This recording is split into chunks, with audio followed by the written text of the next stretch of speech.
Assalamualaikum warahmatullahi wabarakatuh. Saya Anis Wadilawati, Prodi Ekonomi Syariah kelas A, akan menjelaskan tentang sumber-sumber ekonomi yang ketiga.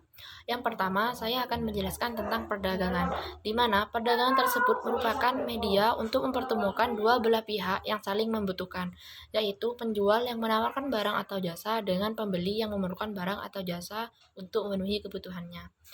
Perdagangan pada era sekarang sudah merambah wilayah antar negara atau internasional. Proses tukar-menukar barang atau jasa yang terjadi antar suatu negara dengan negara lain yaitu disebut dengan perdagangan internasional. Di mana perdagangan internasional merupakan suatu kegiatan dari suatu negara dalam memperoleh keuntungan.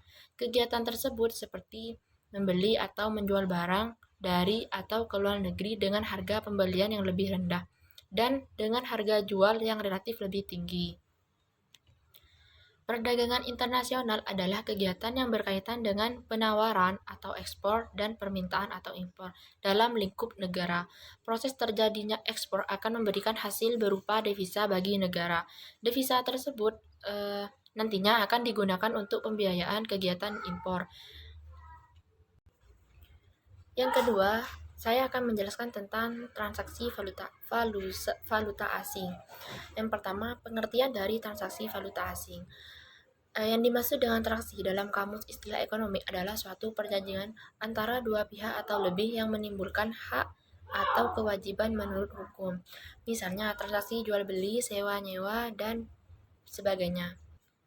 Sedangkan valuta asing adalah mata uang negara lain atau kertas dagang yang dibayarkan dengan mata uang lain atau valuta asing disebut dengan foreign, yaitu suatu pertukaran mata uang dan atau kertas dengan suatu negara dengan mata uang negara lainnya. Jadi, yang dimaksud dengan transaksi valuta asing dapat diartikan sebagai kesepakatan atau perjanjian antara dua pihak untuk mempertukarkan atau jual beli mata uang yang dimilikinya. Istilah yang lebih umum dalam pertukaran dalam valuta tersebut adalah jual beli valuta asing. Selanjutnya, prinsip transaksi valuta asing. Prinsip pokok dalam transaksi falas adalah yang pertama, pengertian kurs jual dan kurs beli selalu dilihat dari kepentingan atau kepentingan pihak bank atau money changer atau pedagang falas. Yang kedua, kurs jual selalu lebih tinggi daripada kurs beli atau sebaliknya, kurs beli lebih rendah daripada kurs jual. Yang ketiga, kurs jual atau kurs beli suatu mata uang atau falas adalah sama dengan kurs beli atau kurs jual mata uang atau falas lawannya. Dengan kata lain, kurs jual atau kurs beli USD sama dengan kurs beli atau kurs jual rupiah. Yang ketiga, saya akan menjelaskan tentang nilai tukar atau kurs. Yang pertama, definisi dari nilai tukar tersebut. Nilai tukar mata uang atau yang sering disebut dengan kurs adalah harga suatu unit mata uang asing dalam mata uang domestik atau dapat juga dikatakan harga mata uang domestik terhadap mata uang asing. Menurut Adi Warman, nilai tukar yang lebih populer dikenal dengan sebutan kurs mata uang adalah catatan harga pasar dari mata uang asing dalam mata uang domestik, atau resiprokalnya yaitu harga mata uang domestik dalam mata uang asing. Berdasarkan pemaparannya tersebut, nilai tukar maka dapat dipahami bahwa nilai tukar adalah harga pembayaran suatu unit mata uang asing terhadap mata uang dalam negeri atau perbandingan mata uang dalam negeri terhadap mata uang asing yang dipergunakan dalam transaksi antar negara saat kini atau di kemudian hari. Nilai tukar digunakan untuk mengukur seberapa banyaknya jumlah uang domestik yang didapatkan saat ditukar dengan mata uang negara lain. Yang kedua, nilai tukar dalam Islam. Di antaranya ada natural, yang kedua human error. Selain dari itu, perlu untuk diingat bahwa kebijakan nilai tukar dalam Islam dapat dikatakan menganut sistem managed floating di mana nilai tukar adalah hasil kebijakan pemerintah atau bukan merupakan secara atau kebijakan itu sendiri, karena pemerintah tidak mencampuri keseimbangan yang terjadi di pasar kecuali jika terjadi hal-hal yang mengganggu keseimbangan itu sendiri. Jadi bisa dikatakan bahwa suatu nilai tukar yang stabil adalah merupakan hasil dari kebijakan pemerintah.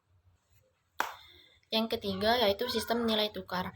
Di dalam sistem nilai tukar ada 3 sistem nilai tukar, diantaranya sistem nilai tukar tetap, yang kedua sistem nilai tukar mengambang terkendali, yang ketiga sistem nilai tukar mengambang. Di mana sistem nilai tukar tetap itu besar nilai tukar mata uang domestik terhadap mata uang negara lain ditetapkan pada tingkat tertentu oleh otoritas moneter atau bank sentral tanpa melihat aktivitas penawaran dan permintaan di pasar uang. Yang kedua, sistem nilai tukar mengambang terkendali.